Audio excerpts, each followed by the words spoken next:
Hi friends, ഇന്ന് ഞാനൊരു desert recipe ആയിട്ടാണ് വന്നേക്കുന്നത്, മാംഗോ സുഫ്ലേ. അപ്പോൾ welcome back to my channel.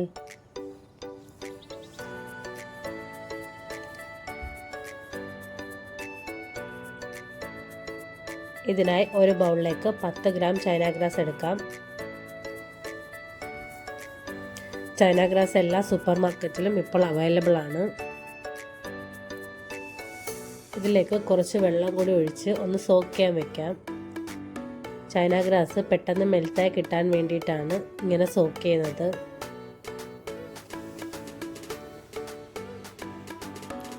ഒരു മിക്സി ജാറിലേക്ക് 2 മാങ്ങ സ്ലൈസ് ചെയ്ത് ഇട്ട് കൊടുക്കാം. ഇതിലേക്ക് കുറച്ച് വെള്ളം ഒഴിച്ചു കൊടുക്കാം. 2 ടേബിൾ സ്പൂൺ പഞ്ചസാരയും കൂടി ഇട്ട് നന്നായി ഒന്ന് ബ്ലെൻഡ് ചെയ്ത് മാറ്റി വയ്ക്കാം. ഒരു പാനിലേക്ക് സോക്ക് ചെയ്ത ചൈന ഗ്രാസിൻ്റെ പകുതി, അതായത് 5 ഗ്രാം ഇട്ട് കൊടുക്കാം. അതിലേക്ക് ആവശ്യത്തിന് വെള്ളം കൂടി ഒഴിച്ച് നന്നായി ഒന്ന് മെൽറ്റ് ചെയ്തെടുക്കാം.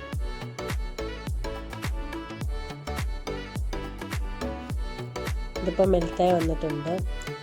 ഇതിലേക്ക് 1/4 കപ്പ് മാംഗോ ക്രഷ് ചേർത്ത് കൊടുക്കാം. മാംഗോ പൾപ്പാണെങ്കിലും കുഴപ്പമില്ല.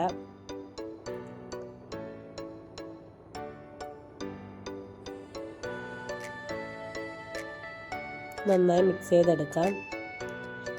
ഇതിലേക്ക് 2 ടേബിൾ സ്പൂൺ പഞ്ചസാരയും കൂടി ചേർക്കാം. ഇനി ഇത് ഒന്നും കൂടെ നന്നായി മിക്സ് ചെയ്യാം. പഞ്ചസാരയൊക്കെ ഒന്ന് മെൽറ്റ് ചെയ്തെടുക്കണം.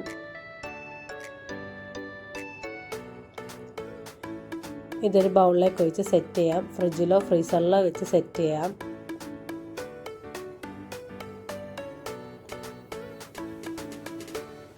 മറ്റൊരു പാനിലേക്ക് 1/2 ലിറ്റർ പാൽ ഒഴിച്ചു കൊടുക്കാം.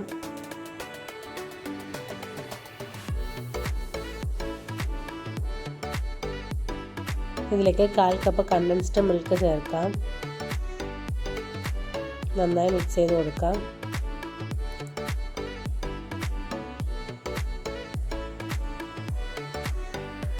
ഇനി ഇതിലേക്ക് 3 ടേബിൾ സ്പൂൺ പഞ്ചസാര കൂടി ചേർക്കാം. പാത്രം ഒന്ന് മാറ്റിയിട്ടുണ്ട്.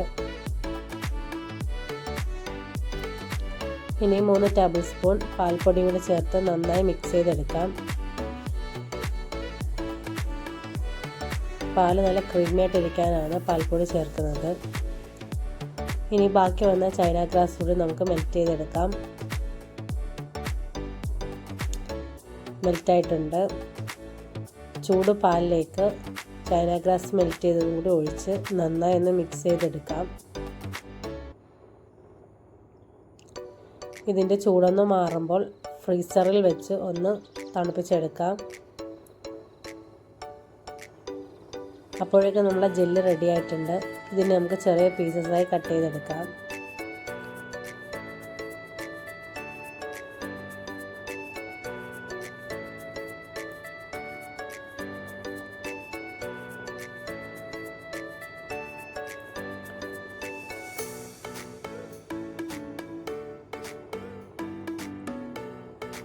പാല് തണുത്ത് വന്നിട്ടുണ്ട്. ഇതിലേക്ക് നേരത്തെ മാറ്റി വെച്ച മാംഗോ ജ്യൂസ് ഒഴിച്ചു കൊടുക്കാം. നന്നായി മിക്സ് ചെയ്തെടുക്കാം. ചൈന ഗ്രാസ് ചേർത്തുകൊണ്ട് പാൽ ഇച്ചിരി കട്ടിയായിട്ടുണ്ട്. ഇതിനെ നമുക്കൊരു മിക്സിയിൽ വെച്ച് നന്നായി ഒന്ന് ബ്ലെൻഡ് ചെയ്തെടുക്കാം. അപ്പോൾ ഒരു ക്രീമി ടെക്സ്ചറായിരിക്കും.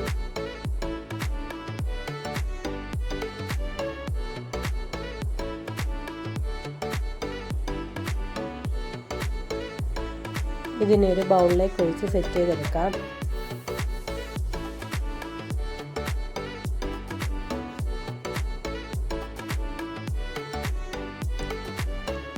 സിമ്പിൾ റെസിപ്പിയാണ്. വീട്ടിൽ വിരുന്നുകാരൊക്കെ വരുമ്പോൾ ട്രൈ ചെയ്ത് നോക്കാൻ പറ്റിയ അടിപൊളി ഒരു ഡെസേർട്ടാണ്. കഴിച്ചാൽ ഇനിയും കഴിക്കണമെന്ന് തോന്നുന്നൊരു ഡെസേർട്ട് കൂടിയാണ്. അപ്പോൾ എല്ലാവരും തീർച്ചയായും ട്രൈ ചെയ്ത് നോക്കണം. ഇതിൻ്റെ മുകളിലേക്ക് ജെല്ലീസ് കൂടി ഇട്ട് കൊടുക്കാം. കൂടാതെ എൻ്റെ ചാനലൊന്ന് ലൈക്ക് ചെയ്യും, ഷെയർ ചെയ്യും, സബ്സ്ക്രൈബ് ചെയ്യും, കമൻറ്റ് ചെയ്യും കൂടി ചെയ്യണം. ഇതിന് നന്നായി ഒന്ന് തണുപ്പിച്ചെടുക്കാം. അപ്പോൾ അടുത്ത റെസിപ്പിയായി വരുന്നത് വരെ tata bye bye. Thanks for watching.